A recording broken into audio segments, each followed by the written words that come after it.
আজকে চলে এসেছি একটা দারুণ রেসিপি ভিডিও নিয়ে। প্রতিদিন তো চিকেন মাছ ডিম খেয়ে খেয়ে মুখটা একদমই আর কি মানে অবস্থা খারাপ। তো আজকে ভাবলাম যে একটা সুন্দরভাবে ডাল বানাই। এই ডালটা ছোটো থেকে বড় সকলেরই ভালো লাগবে, আমার ছেলে তো প্রচণ্ড পছন্দ করে।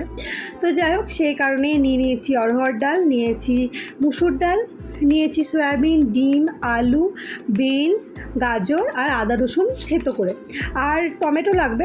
টমেটোটা আর কি আমি বার করতে ভুলে গেছিলাম। আর এটাতে পেঁয়াজ লাগবে না, মানে আমি এই ডালটাতে পেঁয়াজ ব্যবহার করব না। তো যাই হোক, ওই ডাল দুটো দিয়ে আর কি ভালোভাবে আগে ধুয়ে নিয়েছি।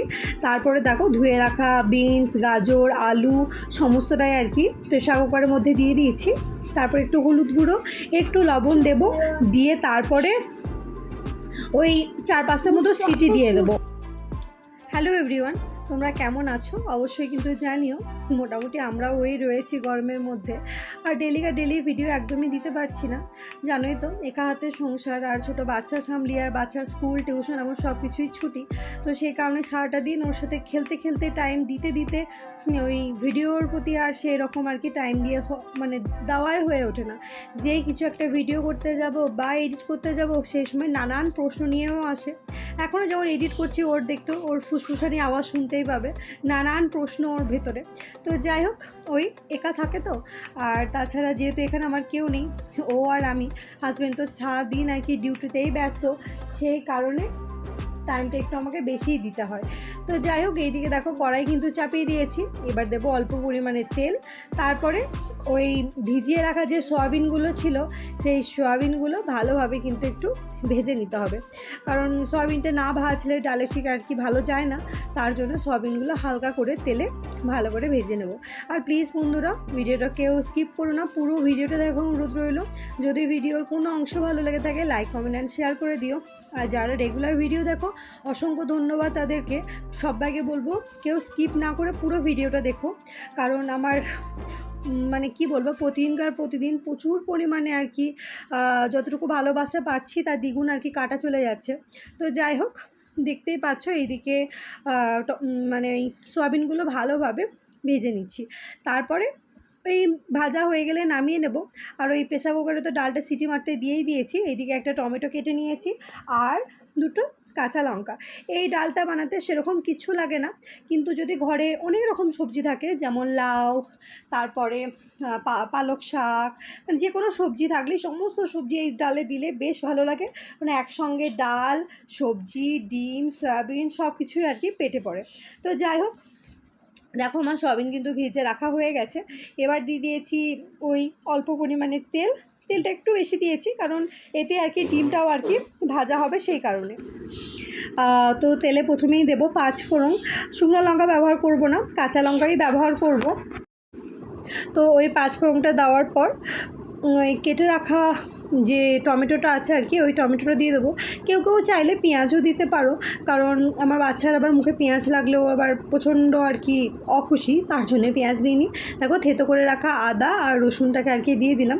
পুরো তেলের মধ্যে দিলাম না, তো একদম চিটপিট করে পুরো একদম ছিটকে আসে, সেই কারণে চারিদিকে ছড়িয়ে দিয়েছি। তো ওটা হালকা একটু ভাজা হতে তারপরে কিন্তু আমি টমেটোটাও দিয়ে দেবো। টমেটো, লঙ্কা আর কি ওটা আর কি দিয়ে দেবো। আমার কাছে ধনে পাতা ছিল না, তার জন্য আমি অল্প পরিমাণ কাসুরি মেথি আর কি ব্যবহার করবো এই রান্নাতে। তো যাই হোক, দেখো টমেটোটা কিন্তু দিয়ে দিয়েছি। এবার টমেটো দিয়ে অল্প পরিমাণে আর কি লবণ দিতে হবে, যাতে টমেটোটা তাড়াতাড়ি সিদ্ধ হয়ে যায়। আর সমস্ত কিছু না আমি ক্যামেরায় ক্যাপচার করে উঠতে পারি না, আমি বলছি যে একা হাতে সামলাতে আর হয়ে ওঠে না। এই একদিকে ভিডিও করব কি একদিকে বাচ্চা সামলানো। তো যাই হোক, এইদিকে দেখো দিয়ে দিয়েছি এখন ডিম। তো দুটো ডিম আর কি ভেঙে দুটো ডিম আর কি দিয়ে দিয়েছি। যারা পুরোপুরি ভেজ ডাল রান্না করতে চাইবে তারা এই ডিমটা দেবে না, তাহলেই হবে। আমি যেহেতু ডিমটা দিচ্ছি, কারণ ডিমটা দিয়ে খেতে গেলে একটু বেশি ভালো লাগে। তো ডিম সাথে দিলাম একটুখানি ওই হলুদ গুঁড়ো, লঙ্কা গুঁড়ো, জিরে গুঁড়ো। তো যাই হোক, আর কোনো কিন্তু সেরকম মশলা দেবো না, একটু ভাজা মশলা বাড়িতে তৈরি করা আছে, সেই ভাজা মশলাটাই আর কি একটু ব্যবহার করব, কারণ ভাজা মশলা দিলে মানে ওই গন্ধটা খুব ভালো আসে ডালের, আর খেতেও বেশ ভালো লাগে। তো দেখো ঘরে তৈরি ভাজা মশলা সেটাই কিন্তু দিয়ে দিলাম।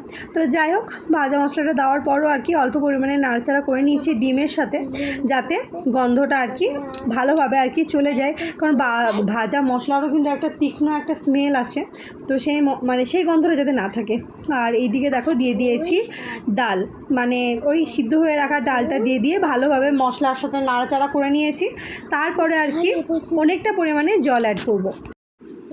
ডালটা ভালোভাবে দেওয়া হয়ে গেছে, এবার দেবো অনেকটা পরিমাণে জল। ওই প্রেসার কুকার ধুয়ে আর কি অনেকটা পরিমাণে জল দেবো, না হলে একদম মানে কী বলবো পুরো আর কি ডাল হয়ে থাকবে। দেখো ভেজে রাখা যে সয়াবিনগুলো ছিল সেগুলো কিন্তু দিয়ে দিলাম। তো জলটা অনেকটা পরিমাণে দিয়েছি। আর আমার রান্নাঘরটা না একটু অন্ধকার টাইপের, তো সূর্যের আলো আসছে না বললেই চলে আর কি। তো যাই হোক লাইটে আলায় যতটুকু কাজ চলে। রান্নার কালার যেরকম হয় আমার ক্যামেরাতে আবার সেরকম ঠিক ক্যাপচার হয় না, একটু ফ্যাকাশে লাগে, জানি না কেন। তো যাই হোক দেখতেই পাচ্ছ আমার কিন্তু ডাল একদম ফুটে গেছে। আর এবার দিলাম কসুরি মেথি, যাদের কাছে ধনেপাতা থাকবে ধনেপাতা দেবে, তাহলে কিন্তু বেশ ভালো লাগে খেতে। তো যাই হোক এবার দিয়ে ভালোভাবে নাড়াচাড়া করব। লাস্টে অল্পখানি ঘি দিয়েই আর কি আমি নামিয়ে দেবো, তাহলে কিন্তু একদম পুরোপুরি আমার ডাল রেডি হয়ে গেছে। এইরকম ডাল দিয়ে রুটি বা ভাত সমস্ত কিছুই আর কি ভালো লাগে খেতে। আর সবজিটাও খাওয়া যায়। আমার কাছে সেরকম সবজি ছিল না, শুধু গাজর আর বিনস ছিল আর আলু দিয়েছি। অন্য তোমাদের কাছে যা সবজি থাকবে সমস্ত সবজি দিয়ে দেবে, দেখবে খেতে বেশি ভালো লাগবে। তো যাই হোক এরকম ডাল খেতে কে কে পছন্দ করো অবশ্যই কমেন্ট করে জানিও, আর কারা পছন্দ করো না সেটাও জানিও। সবাই ভালো থেকো, সুস্থ থেকো, আবার দেখা হবে অন্য কোনো ভিডিওর মাধ্যমে। আজকে তাহলে এতটুকুই রাখলাম। দেখো পুরো কিন্তু রেডি হয়ে গেছে, এবার একটা পাত্রে ঢেলে নেব। পাত্রে ঢালা হয়েও গেছে, আর দেখতেই পাচ্ছ ডালটা কতটা সুন্দর হয়েছে, আর কালারটা কিন্তু প্রচণ্ড ভালো এসেছিলো। ওই আমার ক্যামেরা কোয়ালিটি আর পুরো অন্ধকার ঘরের জন্য ঠিক মতো আর কি দেখাতে পারছি না, মানে ওই লাইটটা দিলে একদম পুরো হলুদ কালার লাগছে, লাইটটা বন্ধ করে দিলে কালারটা কীরকম একটা চলে আসছে। তো যাই হোক সবাই ভালো থেকো, সুস্থ থেকো, বাই।